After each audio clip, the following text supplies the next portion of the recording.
Hello, my name is Graycen. Today I'll be discussing theories around language development. I was first introduced to this topic during a high school psychology class where we received and discussed a story known as Jeannie the Feral Child. I will share Jeannie's story in a few minutes as it has had a profound impact on me.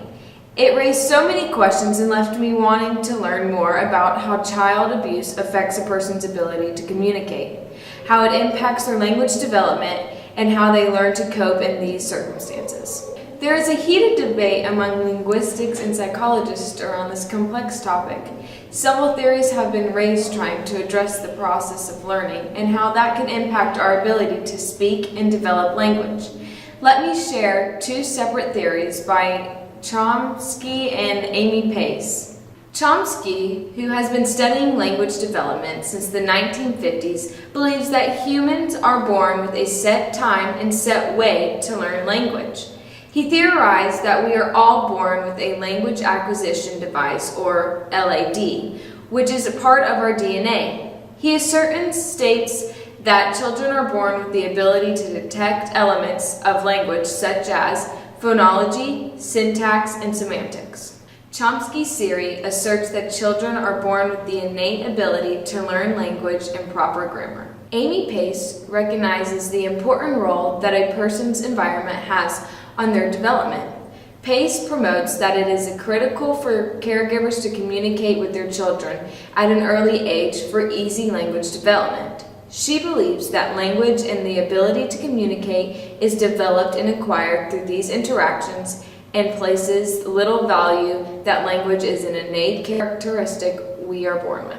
In my search to understand how child abuse by parents impacts a child's ability to develop coping skills and language, I have come to the conclusion that Pace's theory is true, whereas Chomsky's theory is false. In celebration of Jeannie's 60th birthday, two articles were posted: Starve, Torture, Forgotten, Jeannie the Feral Child Who Left a Mark on Researchers, and The Feral Child Nicknamed Jeannie, reflect on the life that Jeannie had been dealt.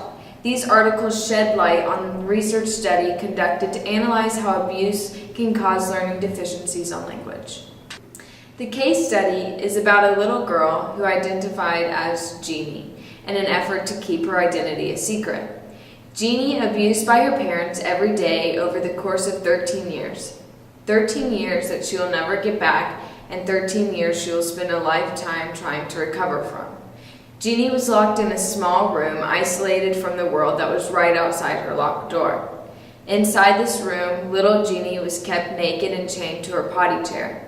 Jeannie suffered from repeated beatings by her father, and her father's actions were usually triggered anytime Jeannie made a sound. Communication for Jeannie was mostly physical and very rarely verbal. In fact, the only sounds Jeannie heard were when her father came in and barked and growled at her. Her mother nor her oldest brother ever uttered a word to her. When Jeannie turned 13, she was discovered by a social worker after Jeannie's mother sought out for help. Jeannie began her rehabilitation process at UCLA by a team that consisted of Professor James Kent and graduate student Susan Curtis. When Jeannie first arrived, she was silent and could only understand the word sorry. After she was assessed by the team, they realized she had the mental capability equivalent to that of a 1-year-old. With the help of the UCLA team, Jeannie began to develop and learn, some areas quicker than others. She learned how to use the restroom and how to dress herself. A much harder task was trying to teach Jeannie how to speak. After months of working with Jeannie, researchers were finally able to teach Jeannie basic words and how to form 2-word phrases such as Jeannie cry, father angry, hit face. Although she was able to communicate in the most basic terms, she never asked questions or grasped the concept of pronouns, phonology, syntax, semantics, or grammar. In my opinion, her inability to do so contradicts Chomsky's theory that we were born with this ability. His theory is also challenged in that Jeannie's window of learning did exceed his 2-year to puberty time frame, although it remained severely deficient. Unfortunately, Jeannie's lack of advancement soon bored researchers, and eventually they released her from their care. She found herself again in isolation and lived in government-run facilities and mental institutions with minimal outside interaction.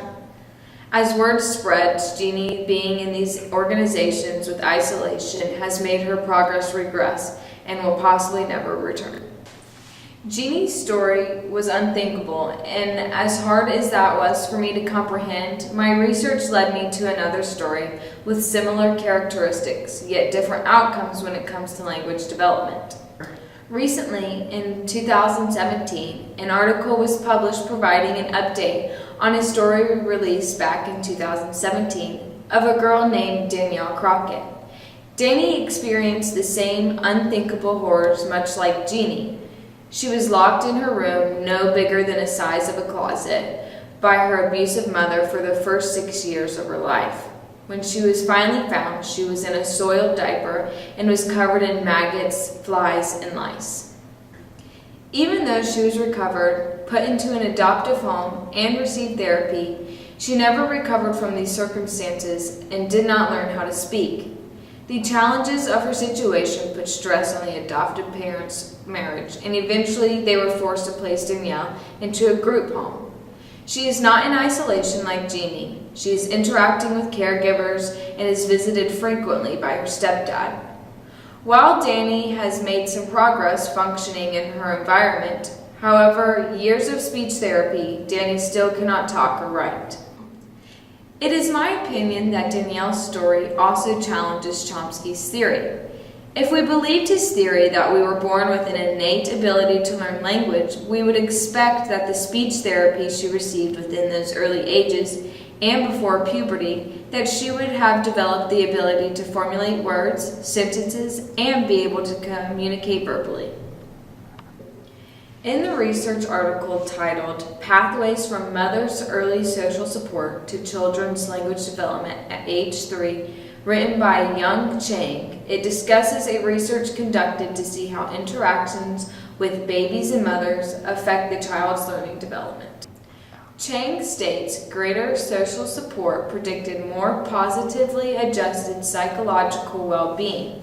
Maternal psychological well-being was significantly associated with the quality of the home learning environment, which in turn predicted the positive development of language skills in children.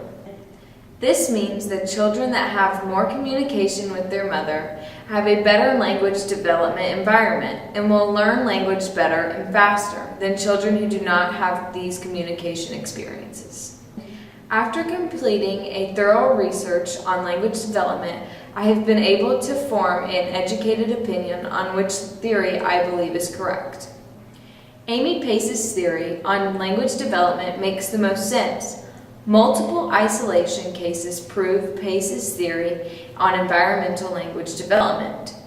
Cases such as Jeannie and Danielle have children deprived of communication experiences and prove that even though speech therapy, they will never be able to grasp the ability to speak since they were deprived at such a young age for a long period of time. This concludes my conversation on the topic of language development. Thank you for listening.